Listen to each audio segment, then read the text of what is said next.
54. That is how many ways there are to make a Whataburger. So, there is a math. How did they figure that out? There's a mathematical way we're going to learn about. A little bit easier than just counting all the ways.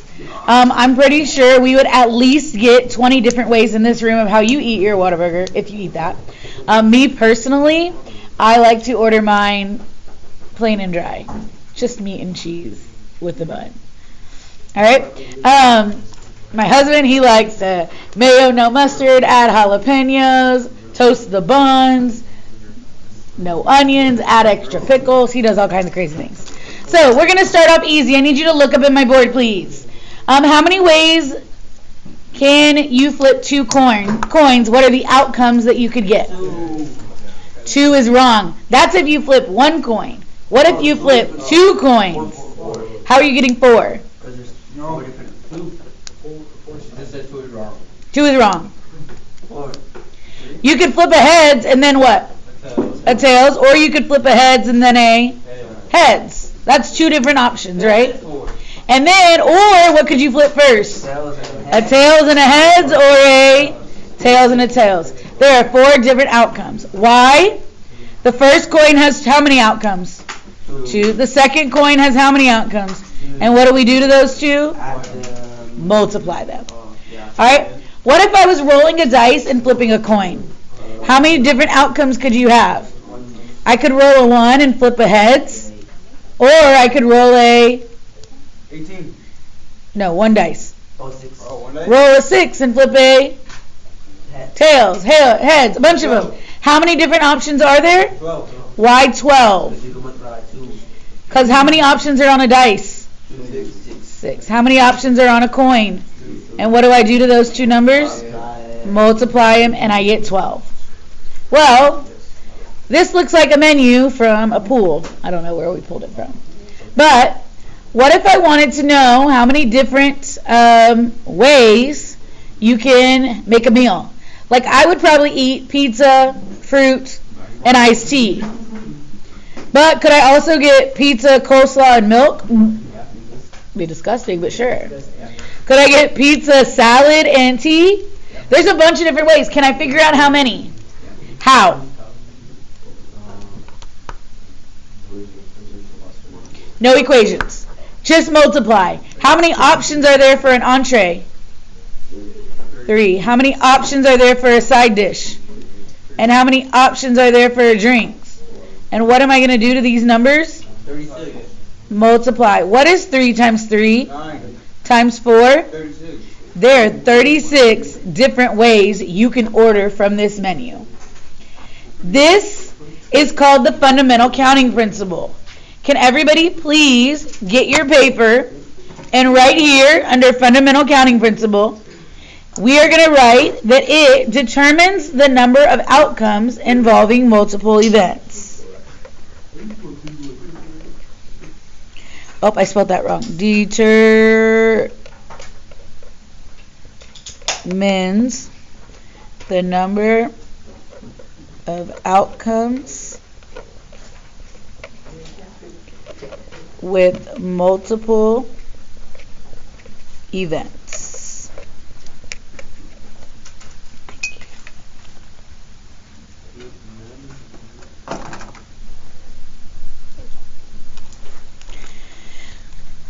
So if Jamie purchased three jackets, 3 blouses, and 2 skirts, how many different outfits can she make with that?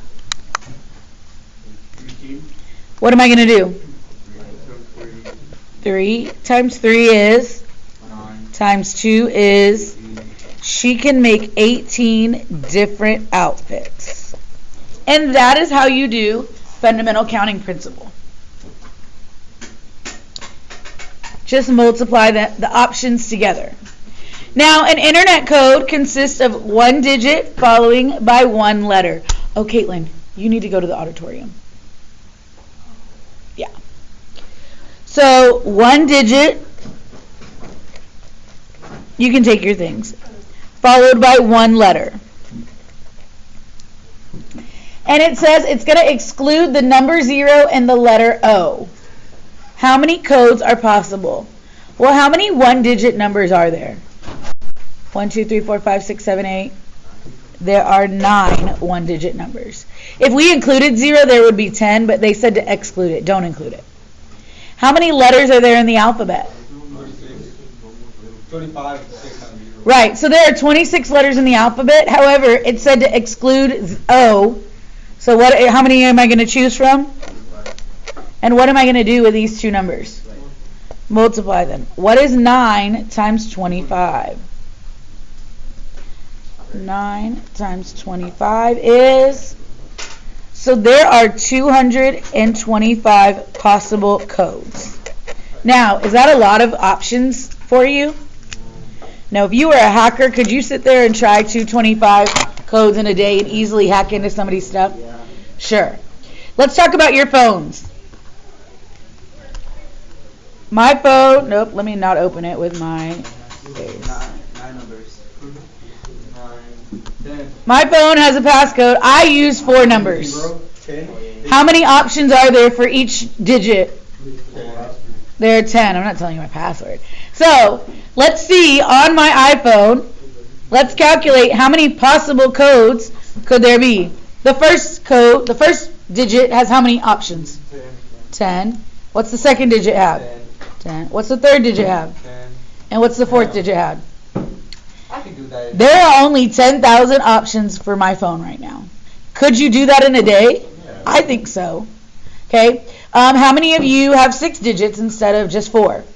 So could I do 10 and 10 more?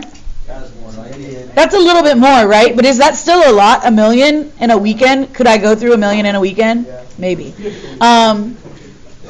Can you do typing on a code? Like, can you do letters on a code? Yeah. Sure. So if I did letters, let's say I just did 4 letters. 1, 2, 3, 4. Look how many more possibilities there are. And what if there were 6 letters? That's a lot more. That's about 30 million. Correct. No, that's actually 308 million. And what if instead of just letters, I had letters and numbers I could use? How many would that be for each option?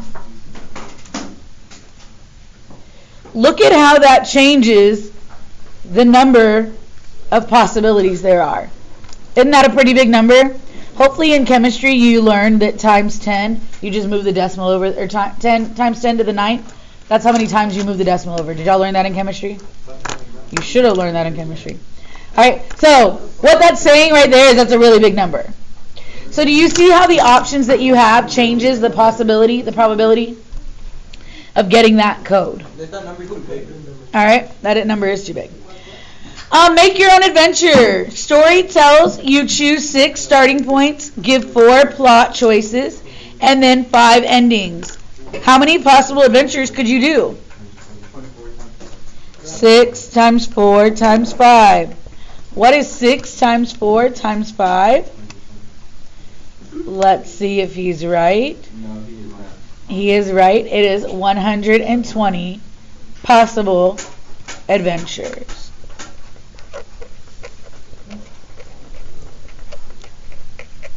I want you to also think about when you're doing a type of problem like this, gaming. A lot of y'all play video games, and they give you choices as you're going through. That's how many choices that, right? You could sit there and calculate how many different choices you had. That's kind of the same thing as the adventures situation. Most games have way more than that, though. Way more options. Another way that this is used, license plates. When I was in college, they used to only use letters first for the first 3 digits and then numbers for the last 3 digits. But then now you can have numbers in the first digits. But then they ran out of license plates to give out.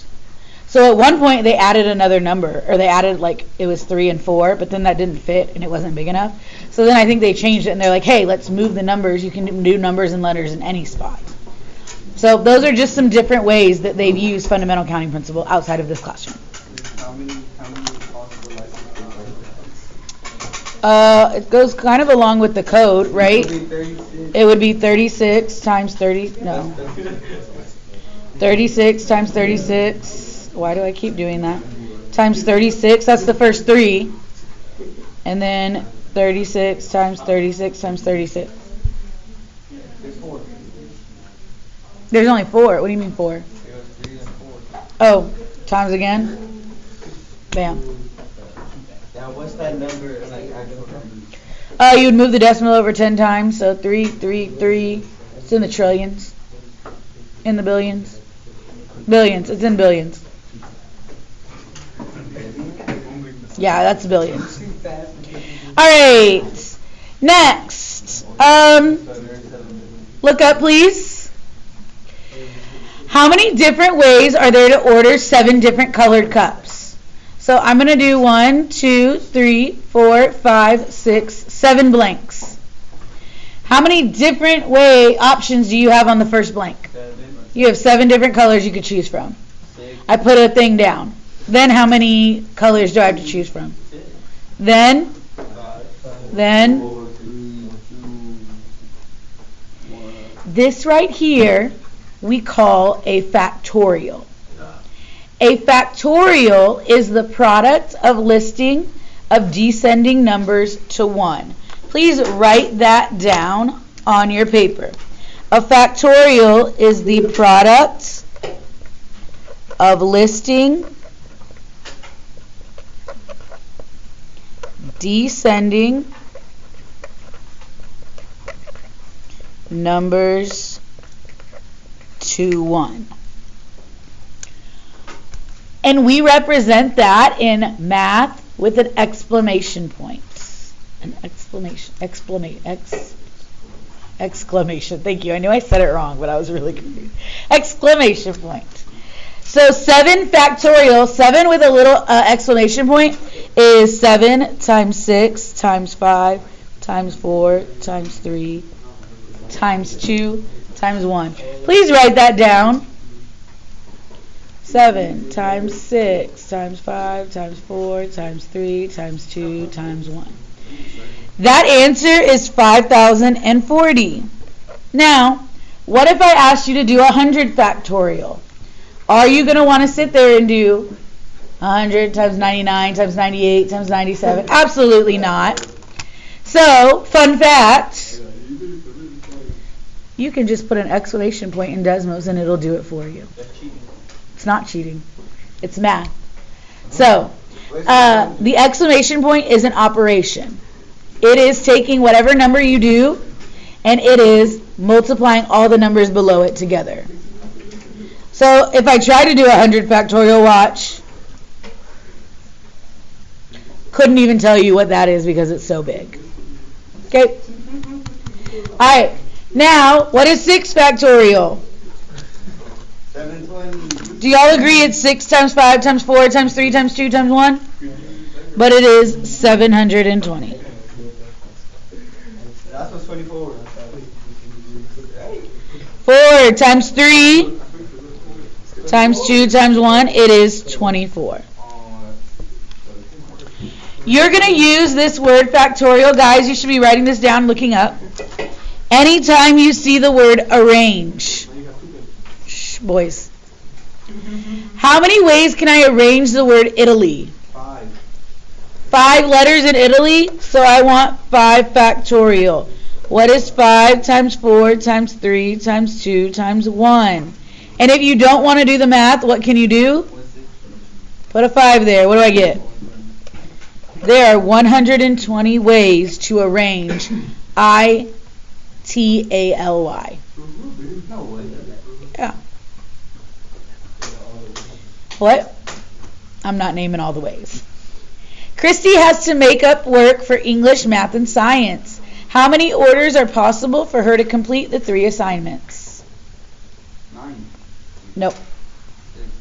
3 times 2 times 1, or 3 factorial is 6 ways. Could I name these 6 ways? Yeah. She could do English, math, then science. She could do English, science, then math. What else could she do? Math.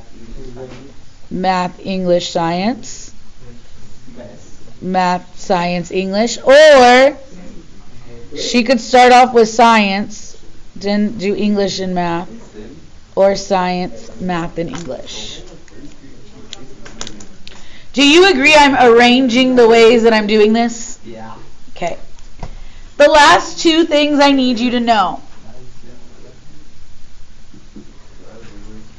Recently, you were given 100 different classes that you could take at Jersey Village High School.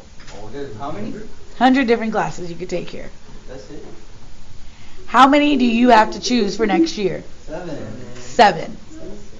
Okay? Or 6. Or, well, that, yeah, but you still choose 7. You still have 7 periods. All right, listen. Shh. If I want to know what your schedule is next year, look, I would say you have 100 classes to choose from. 100 factorial divided by 7. You're choosing 7. This is called a permutation. You are setting your schedule for next year given 100 different classes.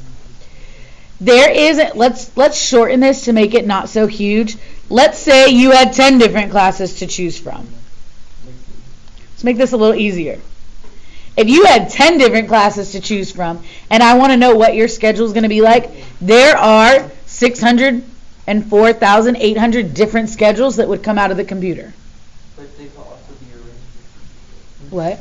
But couldn't they also be arranged? Say that again? Like if they were arranged? If they, yeah. So that's why this is arranged in a certain order. Okay? This is called a permutation. So a permutation is a selection of a group of object in which order matters. If I am making your schedule for next year, I care about the order. So turn your paper over and let's write that down. A permutation is selecting a group where order matters.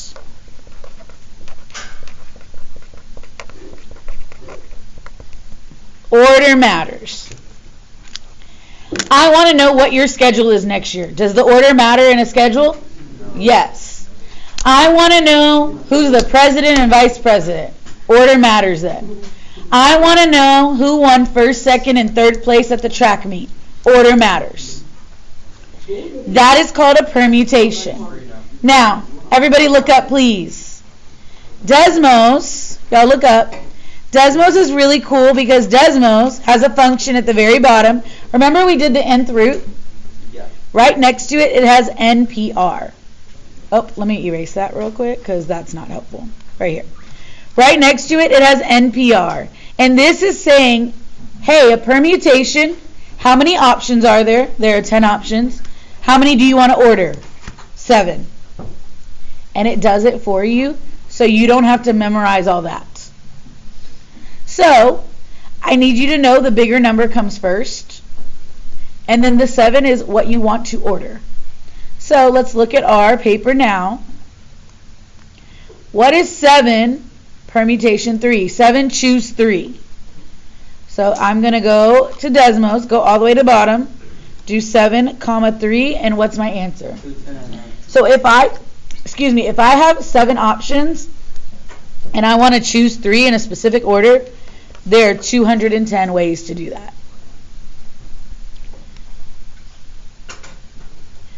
Recently, we had senior class voting. There were 6 different candidates trying to be president and vice president. How many different ways could they be president and vice president? I have 6 options. I have 2 spots. There are 30 different combinations that I could have had with those 6 people. Not combinations, permutations. Sorry, order matters. 10, choose 3 in a specific order. There's 720 different ways. This is not on the final. Okay? Now, why are we learning this? Because this is the only class you will learn this in high school unless you take statistics. So, and it'll be on things like SAT, ACT, so I just want to go over it with you. An art gallery has 9 paintings from an artist and will display 4 from left to right along the wall. How many ways can the gallery select and display the 4 paintings? What am I going to do here? 9 9 permutation 4. And that's it. So there are 3,024 ways she could order these paintings. Members from 6 different school organizations decorated floats for the homecoming parade. How many different ways can first, second, and third prize be awarded? What am I going to type here? 6, 3. Whoa, what did I do? There are 120, almost said 100, 120 different ways to get first, second, and third place. Now, that is a permutation. What I need you to know is order matters. Next is a combination. A combination is selecting a group. And order doesn't matter. Correct. Where order does not matter. Order does not matter. Meaning, I personally don't care about your schedule. I just want to know what classes did you choose. Okay? So, instead of 10 classes, you have to choose 7. Remember there were 604,000 options? What if I do a combination of 10 classes, you choose 7? There's only 120 different combinations. Because I don't care what your schedule is like. I just want to know what classes you chose. Alright? So, in Desmos, you're going to choose the one, go to the very bottom. It's the very last button. This one has a C for combination. Combination order doesn't matter. So what is 11? Choose 3. 165. What about 11? Choose 5. Do y'all think if I choose more, is that going to create more combinations or less? It's going to create more. 11 choose 5 is 462. What about 5 choose 2? 25. 10. Here. What about 6 choose 2? Yeah, there's not a really pattern here. Actually, you'll learn the pattern in pre-cal. A teacher wants to send 4 students to the library each day. What? In pre-cal, we use this. I'm not going to teach it to you. I'm just going to be like, hey, remember in geometry when you learned about combinations? Here you go. If you don't take pre-cal and you don't take statistics, I don't think you'll see this again in high school. A teacher wants to send 4 students to the library each day. There are 21 students in each class. How many ways can he choose 4 students to go? I'm going to do 21, choose 4.